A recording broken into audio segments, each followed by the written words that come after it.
But we're going to start off this morning with, I guess, a distasteful story. My phone ran hot last night when this broke online. And I spent a bit of time last night talking to people not in journalism or necessarily politics, just friends and people I knew, about where the story lands with them. If you haven't picked up on it, I'm going to give you a quick overview now. Could I also say to those of you who are faint of heart or have delicate sensibilities, we're going to discuss issues and practices that are adult in nature for the next wee while. So just be warned, and kids, make sure their parents are with you. Seek parental guidance before proceeding further on the platform in regards to this. The story, as written by Paula Penfold, and we've immediately, so it's a stuff story. So we got two kind of credibility and motivational issues straight up. Paula Penfold is the person who, with your public money, made a documentary called Fire and Fury about the occupation of Parliament during COVID. It was a terrible piece of journalism, which of course the left lovies and mainstream media loved. But it became clear during the production of that and the distribution of it and the subsequent controversy over it that Paula Penfold has a bit of an axe to grind. She's a bit of an activist journalist. So this story is by Paula Penfold. Let's put it in that context. It's published in Stuff.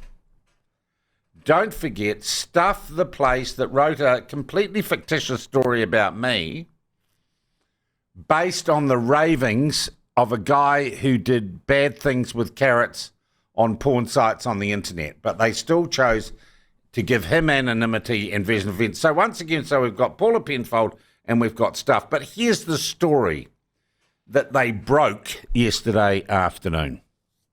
Michael Forbes was, until I think yesterday afternoon, or yesterday morning, the acting deputy media secretary for the Prime Minister. He had previously worked for Louise Upston. One presumes he was employed by ministerial services.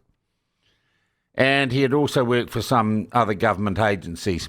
Interestingly enough, he's also a former employee of Stuff. And he'd worked on the Dominion Post, so he's a journalist. Well, Michael Forbes, who I think I've probably seen or met in passing, but I don't have incredibly deep relations with the media team in Chris Luxon's office for strange reasons. He was outed by Paula Penfold, advocacy journalist at Woke Stuff, for having gone to a Wellington prostitute. And kids, ask your parents what that is. Going to a prostitute and recording his sessions with her on his phone. She found this out by realizing that his recording on his phone was activated when he was having a shower before one of their sessions. Kids, ask your parents. What I think probably happened then was the bouncers at the House of Ill Repute, though they're completely legal now, then stood over Michael Forbes, this was last year sometime, and made him open up his phone. And on the phone, allegedly, lots of recordings were found of him with other sex workers, and a series of photographs which were quite disturbing in that they suggested he was a bit of a voyeur, that he was taking pictures of women in gyms, in supermarkets, and in one case, what appeared to be voyeuristically through a window at night, women, and these photographs were concentrating on their breasts and their behinds and stuff like that. And he had all the stuff. According to the prostitute who was talking to Paula Penfold, that was it. Now, we don't know who the prostitute is because she's given anonymity by Paula Penfold, and we don't know where she works. And an online version of the story suggested that she'd been terribly traumatised by this or there was some industrial relations issue that he hadn't paid, obviously, for recording his sessions with her. It would appear from the story that this woman went to the police in July last year. They took the complaint and said, there's nothing we can do about it. It doesn't meet the threshold for an investigation or prosecution. And that was it. It's a pity we don't know who the woman is because I can't verify. And as I said, I already know that Paula Penfold's not the greatest journalist in the world, but we've got to trust her, don't we? We've got to trust it. So they approached Michael Forbes about this stuff. I don't know quite how, and we'll probably never know how this got to Paula Penfold. But I am going to say this, and we say this because we don't know who the prostitute is and we can't talk to her, or where she works and we can't talk to her boss. The Wellington sex industry, as they call it, is very, very political. They are super green aligned. They will march against Palestine and they hate the right wing. They're incredibly politically active.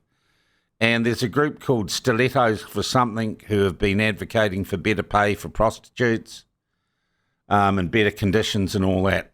So there's a kind of subculture in the sex industry in Wellington which is very left-wing. But in any case, these people go to the police, they get no satisfaction. I don't know if they went to Paula Penfold or Paula Penfold went to them, but we have this story. And I don't know why the woman was upset. Maybe she didn't get paid extra and he wouldn't fork out. But it looks to me like he got stood over. He got forced to disclose stuff on his phone, which is unsavoury. And I don't think any right person would think was cool or good. They approach him. He says, I'm really sorry. I haven't apologised to this woman. I've been getting counsellor. He pulls a complete Tory whānau. I've had stress disorder. I didn't think he said he was an alcoholic. And I've been seeking help and I'd want to apologise.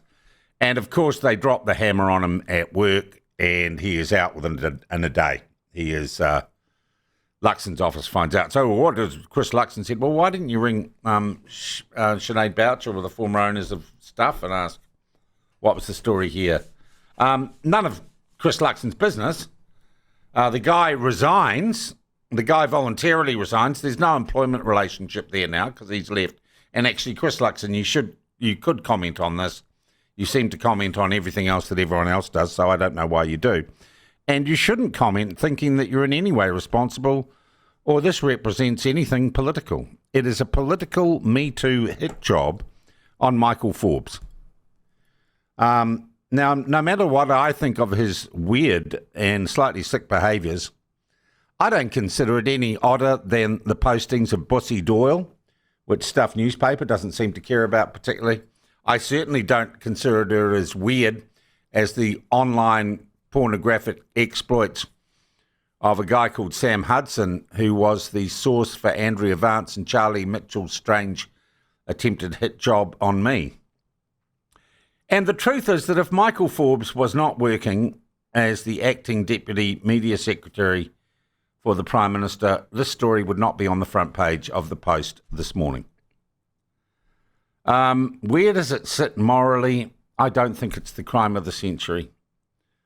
But the Me Too movement, well, largely abandoned now by the shrill feminazis who ran it.